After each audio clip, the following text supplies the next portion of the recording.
केजरीवाल सरकार और दिल्ली के नए एलजी विनय कुमार सक्सेना के बीच में क्या फिर से शुरू होने वाला है हंगामा? क्या दिल्ली सरकार और एलजी के बीच में खड़ा होने वाला है कोई नया विवाद? ये सवाल आखिर हम क्यों पूछ रहे हैं, उसका जवाब आपको इसी वीडियो में मिलेगा।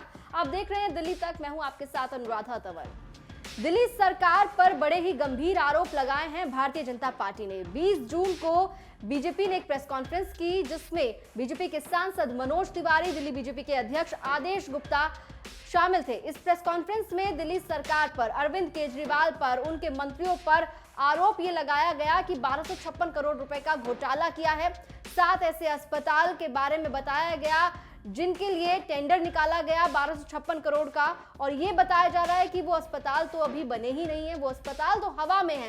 इसके साथ ही साथ कई और गंभीर आरोप भी लगाए गए।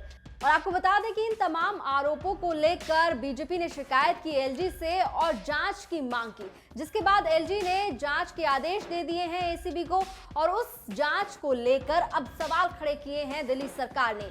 डिप्टी सीएम मनीष सिसोदिया ने प्रेस कॉन्फ्रेंस करते हुए एलजी के इस आदेश पर सवाल खड़े कर दिए हैं। उन्होंने कहा कि आखिर क्यों एलजी साहब ने बिना दिल्ली सरकार को बताए जांच के आदेश दे दिए, क्यों उन्होंने प्रोसीजर फॉलो नहीं किया, और इसके साथ साथ उन्होंने ये भी आरोप लगाया है एलजी पर कि आखिर क्यों पुराने एलजी अनिल बैजल ने जब इस शिकायत को गलत बता दिया था तो फिर इस शिकायत को दोबारा से किस तरह से मंजूरी देकर उन्होंने जांच के आदेश दिए हैं।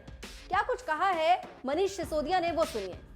अब मैं इस शिकायत के बारे में आपको 2 फैक्ट्स रखना चाहता हूं। पहला तो ये कि ये शिकायत 1 साल पुरानी थी। देन एलजी के पास मनोज तिवारी जी ने की थी, पुराने एलजी श्री अनिल बैजल जी के पास में, और उन्होंने इसकी पूरी पड़ताल करने के बाद उस पर यह निर्णय लिया था कि ये वाहियात शिकायत है, इसमें कोई फैक्ट नहीं है, ये राजनीतिक रूप से खड़ी की गई शिकायत है, इस पे इस तरह की शिकायतें ये लोग करने के आदी हैं, इसलिए उन्होंने उसको आगे जांच के लायक ही नहीं समझा। उन्होंने निर्णय लिया इस चीज पे। अब नए एलजी साहब ने वापस इस शिकायत को फिर से उठाया और इसको एसीबी को दे दिया। फिर से कह रहा हूं कि हम किसी जांच से नहीं डरते, लेकिन आप प्रोसीजर तो फॉलो करोगे। प्रिवेंशन ऑफ करप्शन एक्ट कहता है कि किसी भी, मैं आपको पढ़ के सुना देता हूं प्रिवेंशन ऑफ करप्शन एक्ट की लाइन। वो कहता है कि no police officer, in this case ACB और anybody, no police officer shall conduct any inquiry और investigation into any offence alleged to have been committed by a public servant, यहाँ पे एक इंजीनियर के खिलाफ शिकायत की गई है, public servant under this act where the alleged offence is relatable to any recommendation made or decision taken by such public servant in discharge of his official function or duties without the previous approval of state government। किसी भी engineer के खिलाफ, किसी भी अधिकारी के खिलाफ जांच के आदेश देने के लिए राज्य सरकार की मंजूरी जरूरी है, ये प्रिवेंशन ऑफ करप्शन एक्ट कहता है। और प्रिवेंशन ऑफ करप्शन एक्ट ये भी कहता है कि 4 महीने के अंदर अंदर इस तरह की किसी भी जांच के मंजूरी मिल जानी चाहिए। मैक्सिमम, वैसे तो 3 महीने, लेकिन बहुत स्पेशल केस हो तो 4 महीने के अंदर अंदर मिल जानी चाहिए।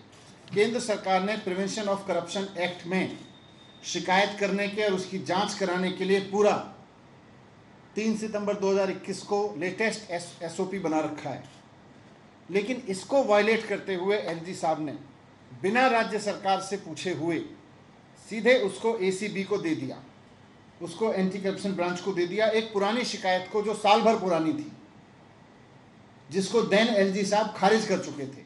दिल्ली सरकार और एलजी के बीच विवाद नया नहीं है। पिछले कई एलजी हम देख चुके हैं जहां पर दिल्ली सरकार के साथ विवाद हुआ, चाहे हम अनिल बैजल की बात करें, नजीब जंग की बात करें। हमने देखा कि किस तरह से दिल्ली सरकार और दिल्ली के एलजी के बीच में हंगामा होता रहा, विवाद खड़े होते रहे। लेकिन अब जब नए एलजी आए विनय कुमार सक्सेना, तो उसके बाद दिल्ली के मुख्यमंत्री अरविंद केजरीवाल, उनके मंत्रियों ने उनसे मुलाकात की और लग रहा था कि सब कुछ सही दिशा में आगे बढ़ रहा है। लेकिन अब जिस तरह से भारतीय जनता पार्टी ने एक बड़ा एलिगेशन दिल्ली सरकार सरकार पर लगाया है 1256 करोड़ रुपए के घोटाले को लेकर। उसके बाद अब आरोप जो है वो दिल्ली सरकार की ओर से नए एलजी पर भी लगाए गए हैं कि आखिर क्यों उन्होंने बिना प्रोसीजर फॉलो किए हुए जांच के आदेश दे दिए। दिल्ली एनसीआर की तमाम खबरों के लिए आप देखते रहिए दिल्ली तक।